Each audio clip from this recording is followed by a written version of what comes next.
site Matérias de Teologia, nós vamos falar hoje sobre o assunto a classificação dos atributos de Deus. Todavia, antes de nós prosseguirmos, precisamos relembrar e elencar 3 verdades importantíssimas acerca dos atributos divinos. Os atributos de Deus não são para separar Deus em partes. Nós vimos que Deus é um ser simples, um todo, um ser integral, unificado, e todo o ser de Deus compreende todos os seus atributos. Esta é a primeira verdade que nós precisamos relembrar. Cada um dos atributos nas Escrituras dizem respeito a todo o ser de Deus. Podemos dizer que cada atributo qualifica os outros atributos. Por exemplo, 2 atributos de Deus: amor e santidade. O amor de Deus é um amor santo. Isto não é difícil entender.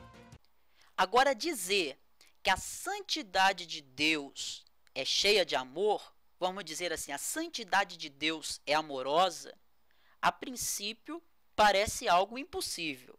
Por quê? Porque nós temos diversos textos, poderíamos citar, por exemplo, 2 Samuel capítulo 6, diz que a ira do Senhor se acendeu contra Uzá.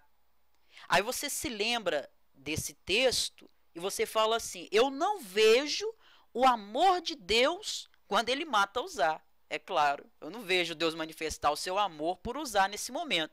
Eu vejo a manifestação da sua justiça contra Uzá. Eu vejo Deus manifestando a sua santidade. A justiça de Deus é a sua santidade em ação. Então eu vejo Deus manifestando a sua justiça contra Uzá, mas eu não vejo aqui a manifestação do amor de Deus. Porém, uma análise cuidadosa e observando o panorama geral das Escrituras, o contexto geral das Escrituras, nós vamos observar que aqui há sim manifestação do amor de Deus neste texto.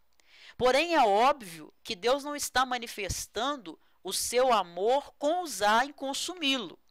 Mas Deus está, sem dúvida, manifestando o seu amor que ele tem por sua própria santidade e justiça.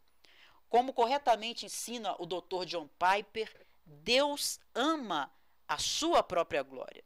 Isso parece um pensamento que torna Deus egoísta? Então, precisaríamos rasgar das nossas Bíblias o capítulo 48 de Isaías.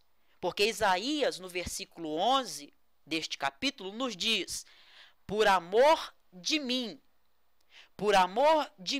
o faço. 2 vezes Deus afirmando o amor que ele tem por si mesmo. E aí o versículo continua: porque seria profanado o meu nome? Deus não aceita que o seu nome seja profanado.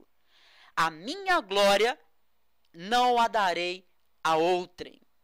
Então a glória de Deus, para Deus, é algo sério. Deus ama a si mesmo e isto não é egoísmo. Por que não é egoísmo? Porque egoísmo, de acordo com as Escrituras, com a Bíblia Sagrada, é o amor que alguém tem por si mesmo, maior do que o amor que ele tem por Deus e maior do que o amor que ele tem pelo outro. É quando alguém faz do seu ego o seu próprio Deus. Mas esta pessoa precisa se lembrar que ela não está acima de todas as coisas. Na verdade, ela não está acima de ninguém. Por que é que nós devemos amar a Deus acima de todas as coisas? Porque Ele é quem está acima de tudo. Porque não há ninguém acima de Deus. Se houvesse alguém acima do Senhor, o Senhor nos mandaria amar este alguém e não a Ele. Mas Ele não seria Deus. Como não há ninguém acima de Deus, então até o próprio Deus ama a si mesmo e isto não é egoísmo. A segunda verdade que nós precisamos relembrar é que os atributos de Deus são qualidades permanentes. Os atributos de Deus são qualidades eternas. Por exemplo, um dos atributos de Deus, que nós inclusive já citamos, é o seu amor. Deus é amor, porque o amor é bom, ou o amor é bom porque Deus o quis? Esta é uma questão interessante. Porque se você me responde com a primeira sentença, que Deus é amor porque o amor é bom, isso significa que o amor veio a surgir antes de Deus. Porém, as Escrituras nos mostram que nada e ninguém pode ter vindo a existir antes de Deus, porque só Ele é eterno. Apocalipse capítulo 22, versículo 13 nos diz que Ele é o alfa e o ômega, o princípio e o fim, o primeiro e o derradeiro. Nada, ninguém pode ter vindo antes dele.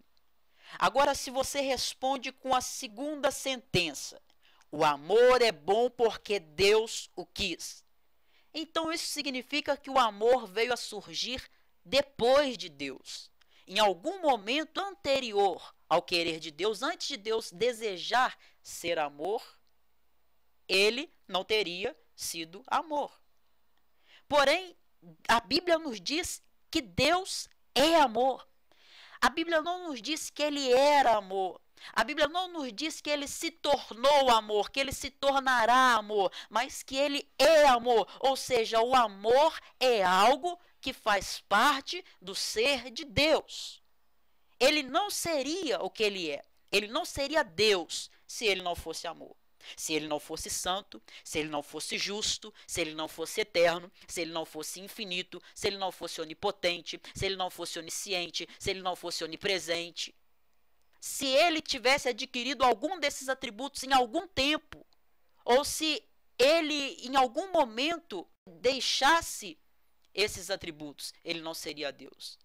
Quando nós vemos Cristo, que é Deus encarnado, algumas pessoas afirmam equivocadamente que Cristo abriu mão dos seus atributos. Isto não é verdade, senão Jesus não teria sido Deus. O que o Senhor Jesus Cristo abriu mão, conforme nos mostram as Escrituras, foi do exercício dos seus atributos. Ele continuou sendo onipotente, por exemplo, continuou sendo onisciente, mas ele escolheu não exercer esses atributos. Muitas das vezes nós vemos isto nas Escrituras, muitos momentos em que ele não exerceu esses atributos. Não que não os tinha, mas porque ele não os quis exercer. A essência de Deus e os seus atributos são inseparáveis. Esta é a terceira verdade que nós precisamos relembrar. Eu quero te mostrar isto por meio de 3 exemplos, 3 atributos de Deus. Conhecimento, vamos citar de novo o amor pela terceira vez, e a vontade. O que é o conhecimento de Deus? O conhecimento de Deus é a sua essência, conhecendo. O amor de Deus é a sua essência, amando. A vontade de Deus é a sua essência, querendo.